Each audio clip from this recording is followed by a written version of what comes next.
Materi yang pertama yaitu sistem rangka aksial dan apendikular. Sistem rangka. Rangka pada tubuh manusia memiliki fungsi sebagai berikut. Yang pertama yaitu memberi bentuk tubuh. Dan yang kedua sebagai penopang tubuh. Yang ketiga melindungi organ-organ dalam seperti jantung, paru-paru, dan otak. Yang keempat yaitu sebagai alat gerak pasif. Yang kelima tempat melekatnya otot. Dan yang keenam sebagai pelindung bagian tubuh yang penting. Yang ketujuh yaitu sebagai tempat pembentukan sel darah merah. Pada tubuh kita, rangka itu dibagi menjadi dua golongan, yaitu aksial dan apendikular. Yang termasuk golongan aksial yaitu tengkorak, tulang belakang, tulang dada, dan tulang rusuk. Dan yang termasuk bagian apendikular yaitu gelang bahu, gerak atas, gelang panggung, dan gerak bawah.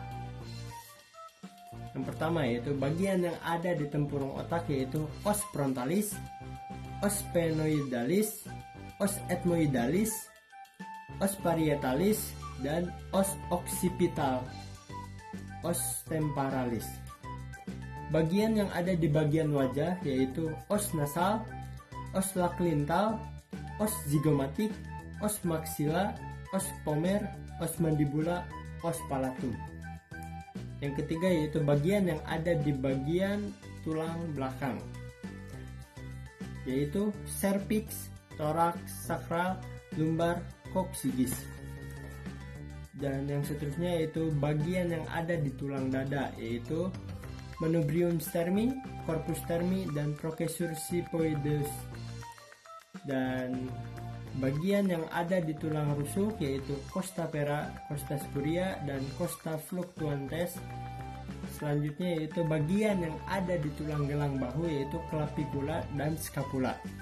Bagian yang ada di tulang gerak atas yaitu humerus, radius, carpal, metacarpal, phalanges, ulna. Lalu bagian yang ada di tulang gelang panggul yaitu ilium, ischium, dan pubis.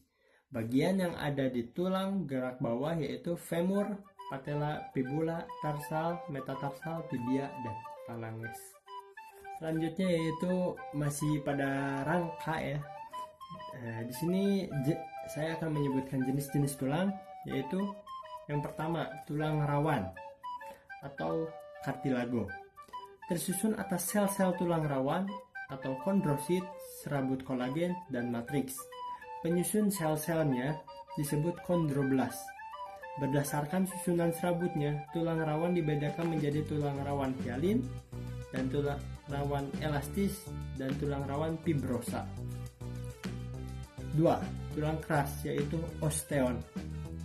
Terbentuk dari tulang rawan yang mengalami ossifikasi, tersusun atas osteoblast.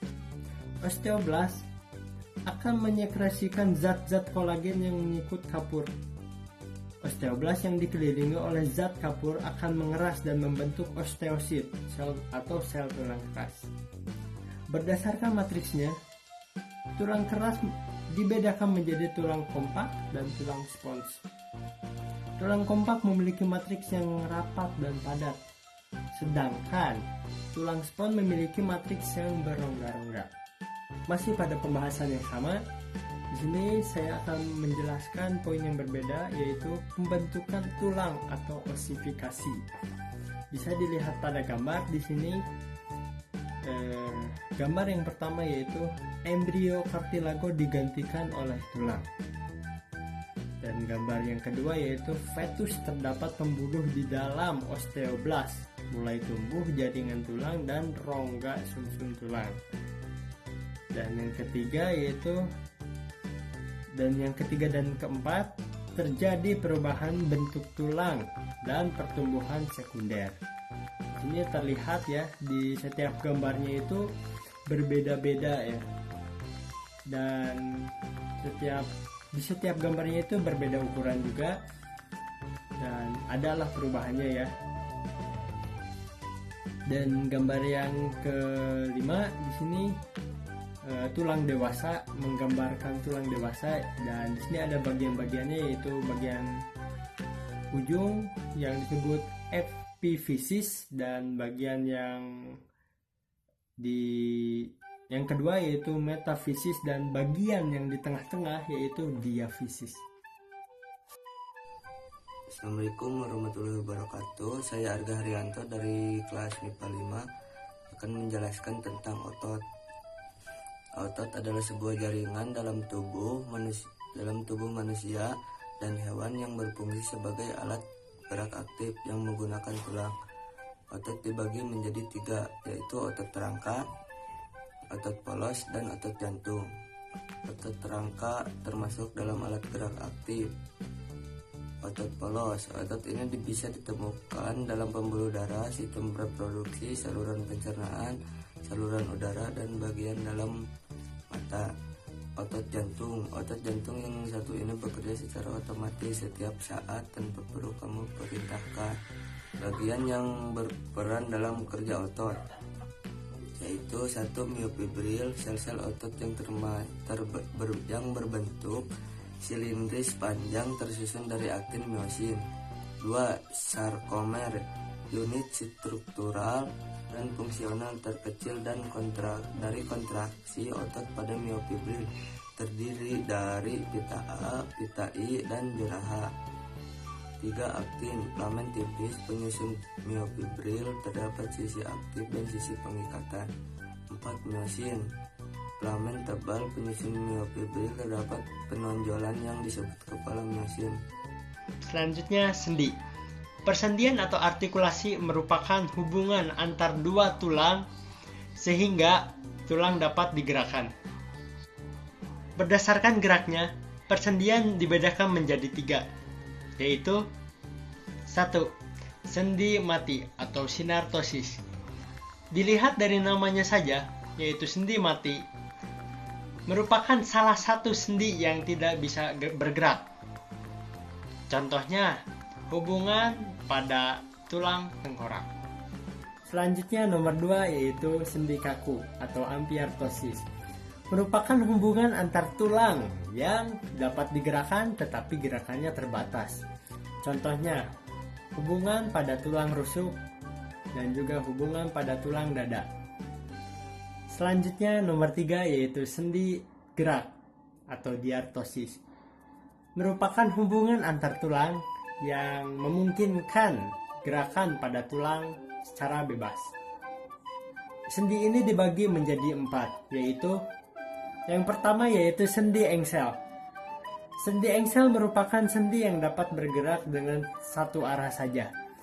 Contohnya, persendian pada siku dan juga persendian pada lutut.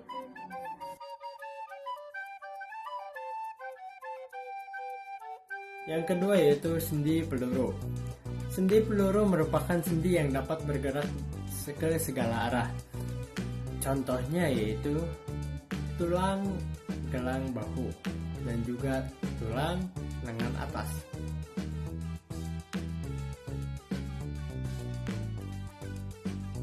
Yang ketiga yaitu sendi putar. Sendi putar merupakan sendi yang dapat bergerak secara pemutar. Contohnya yaitu hubungan antar tulang atlas pada leher dan tulang tengkorak.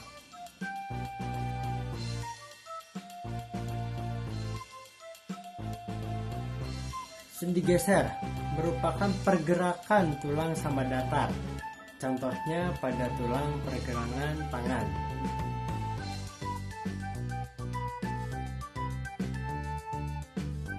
Yang kelima adalah sendi pelana.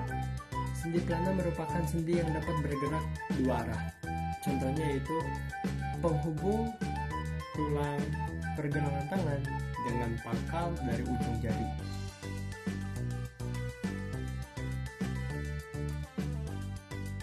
Yang keenam yaitu sendi gulung. Sendi gulung merupakan sendi yang dapat bergerak secara menggulung. Contohnya yaitu penghubung antara telapak tangan dengan jari tangan.